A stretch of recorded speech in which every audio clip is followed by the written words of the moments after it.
really badly executed somersault. Like, yeah, made it. So once he gets to Michael's tent, he decides he's just going to ruin it a little bit. Just cut it. Yeah, he puts a hole in his tent. Well, his plan is he's going to cut a hole in the tent, and there's a cot on the inside of the wall. So he's going to cut the tent below the cot and then slide in behind it, underneath the cot. And then come up like a fucking weirdo from under the bed. And then just pop up out of nowhere. I'm going to fucking cut a hole in your tent and then come out from underneath your bed. That's how I'm going to get on your good side.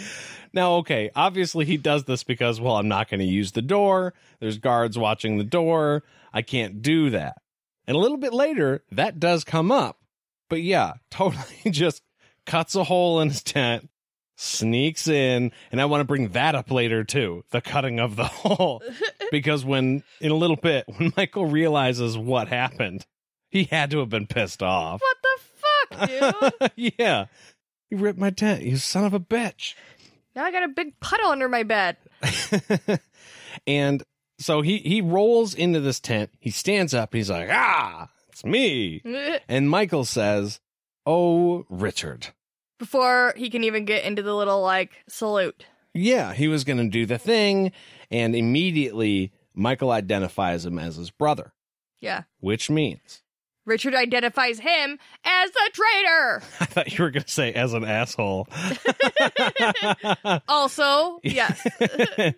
Yeah, Michael is the guy who flipped. That son of a bitch. He's working for Rawl the whole time. Since the beginning of the book, Michael has been talking about how fire is bad, and we know that their parents died, their mother died in a fire when they were both very young. And now, through later chapters, we know Dark and Rawl has a thing about fire, which is probably an order that was given to Michael from Dark and Rawl because fire is bad. He's been working with him from the whole time. Right. Well, and we know that the Midlands, Darkin has been trying to, stop fire everywhere. So it definitely came from down there. Oh, yeah. Yeah, it's just rolling onto Westland now. Yeah. So Richard decides he's just going to cut to the chase. And he's like, where the fuck is the box? And Michael's like, oh, don't you want to eat food? Yeah, tries to change the topic. Of course, that's not going to work because Richard's a fucking seeker. Yeah, he needs the truth. You don't get to dodge this question, buddy boy. He asks again, and Michael's like, Zed took it. He's got it with him. Don't worry about it. And immediately, Richard knows Darkin is the one who actually has the box. Yeah, Dark and Rawl was telling the truth the whole time. I was confused. I had to talk this out, too, with Nate. Because I was like, how the fuck does he know Darkin has it and Michael's not just lying? And, how does this all work? How would Darkin have even gotten it? But what it turns out is that it does make sense. Because after Zed and Kaylin brought the box to Michael would have had to send the box with, a messenger on a horse. Yeah. As fast as possible to get to Dark and Rawl before the first day of winter, because when Richard left that day, or whenever he left the People's Palace, he was already too late. He couldn't have gotten to the army in time. Right. So, when Darkin said, it's already on its way, he, literally meant it was already on its way on a horse. Yeah, it's actually on its way here, to me. Yeah. Because I think, in my head, I was like, oh, well, maybe Michael was leaving his, big army to bring the box. Mm-hmm. But he wouldn't have made it in time. No, he was faster with just the 50 guys. Right. But even then, I think he would have been late. Right. I think this set of 50 guys is just pulling ahead of the army for speed. Because you're right, the army would slow them down a lot. And maybe they're just trying to get to Dahara, to get to Kate, just back up for Dark and Rawl. They don't need to go. Michael's just let's go finish this shit. Well, Michael working for Dark and Rawl and having the mentality that he does is obviously thinking, well, I'm going to be second in charge. Yeah. So he wants to get there because his messenger, who is the fastest, is going to get there. Then he's going to show up and be like, see, I got the box for you. Yeah. Because my brother is the bad guy and I don't care for my brother, apparently. So we're all good, man. Right. You can just make me the kick-ass Duke. We'll call this a day. Yeah. So Richard realizes at this point the only option he has is to get to Kaylin before she gets to Dahara. So he's like, all right, you know what? This whole thing is dumb, and I need to leave. Yeah, he has two priorities, which I want to throw in real quick here. Chase is not a consideration. Nope. Zed, not a consideration. Nope, don't give a fuck. Only save the girl. Yeah. I think he figures that at this point, Darkenrahl only cares about Kaylin because he needs her to open the boxes. So the other two are kind of disposable at this point. If he can get to Kaylin, the other two can go kick rocks, do whatever they want. Well, they might be able to defend themselves, but if Darkenrahl's not going directly for them, then maybe they won't be in as much danger. Right. They don't have targets on their backs as brightly as she does. And Richard knows he can't give in to his anger right now. He can't let Michael even know that he knows. Yeah. Oh, that would be hard. How long have they been brothers? They know the look when they piss each other off, like, you son of a bitch. And this is like the biggest betrayal of all betrayals. So it's a lot. Richard's holding a lot in. It's gonna come out at some point. Yes. You can't hold anger like that in and be healthy. But he just swallows it for right now. And Richard says, you know what, Michael, you can go home. You did what you needed to do. Yeah. You can't help me now. I have to go. Just bring the army home. Okay? All I really need at this point is a horse. Right. Michael keeps being like, no. We'll help you. We're going to come with you. I'm going to come with you. I'm going to keep you safe. It's fine. And Richard is like, I don't want your help. I don't. I'm going to go do this on my own. I can't. You can't help me at all. Inside, he's like, not only is he crushed, but he's also embarrassed that he believed his brother. Yeah. I mean, he was all in. Did you? Obviously, yes, you did hear. But we discussed the way he was thinking about what Michael had been doing this whole book. He was like, my brother is fucking there for me, guys. Yeah. He is coming through. We're going to be okay. And it's all because of Michael. And he gets there and he realizes it is all because of Michael, but not in the way he had thought. Yeah. His whole basis for family has disintegrated. His dad was just murdered. His mom died in a fire when he was younger. And now the only person that he has left in his family is Michael. Yeah. And wants him to, like, die. And he's upset with himself that he didn't see it before, but he knows that it was just Wizard's first rule. Right. People are stupid. They'll believe anything, either because they're afraid it's true or they want it to be. And obviously he didn't want this to be true, but he was scared that his brother was, I think maybe subconsciously he knew and he just didn't want to admit it to himself.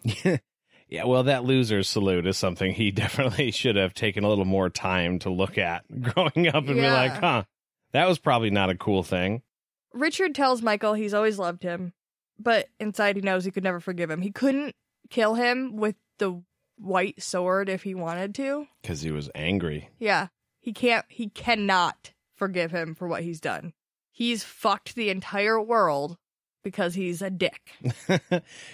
Yeah. And I mean, again, he's having this conversation internally with himself. Yeah. He's having all of these realizations while staring at his brother. And his brother is slowly coming around to the fact that I'm not going to let you go. Yeah, he's realizing, shit, Richard, he's going to try and take off, but I know that Darkenrahl wants this guy, so I'm going to keep him around. And Richard is realizing that that's the situation. Yeah. Not only has he been betrayed, but now he needs to escape. Yeah, I need to fucking go. And this is a source of a lot of laughter for me because Richard doesn't need the door. He eyeballs the door. Michael eyeballs the door. And Michael is like, hey, guards, Richard's going to stay with us, you know. For his own safety. Right, for his own safety. So hearing this, Richard's like, no, I'm not staying here, obviously. Yeah. I've got to get away. He moves the cot and disappears through the hole in the side of his brother's tent, where I started laughing loudly because I was like, Michael just realized, son of a bitch, he cut my tent. Asshole! What the fuck? You show up in the middle of the night and surprise the hell out of me, and then you cut my tent, and then you leave. Can't be too mad at him, though, because, like, you're a dick. Haha! That will show you. Ha ha! You're going to be cold and wet tonight. You just hear Richard yelling, "Karma, bitch," as he rides the horse away that he also just stole from you. Yeah. He also cuts the leads to all the other horses, too. Yeah, so, I mean, unless they can ride bareback like he can, they're not going to be able to chase him very well. Well, and he smacks all the horses on his way out. So they're all spooked. Yeah, so it's like pandemonium everywhere. I don't know about you, but I don't think that I would have the gall to run at a charging horse and try and jump on its back. No, that would be dumb. Yeah, to disappear into the woods in the blackness after somebody. No, super dumb move. Yeah, no. Keeps Richard safe, though. I'd be like, yeah, we're trying so hard. And I'd Yeah. refill my flagon of ale. Oh, yeah, no. he's over there. I'll get him. Look how fast he's running. You could only imagine what Michael did immediately after that. He would have to be just shrieking into the night because the prize thing that he could have had and brought to Dark and Raw, he'd be like, see, I'm totally your number 2. Yep. Just got away. Yeah. You do have the box.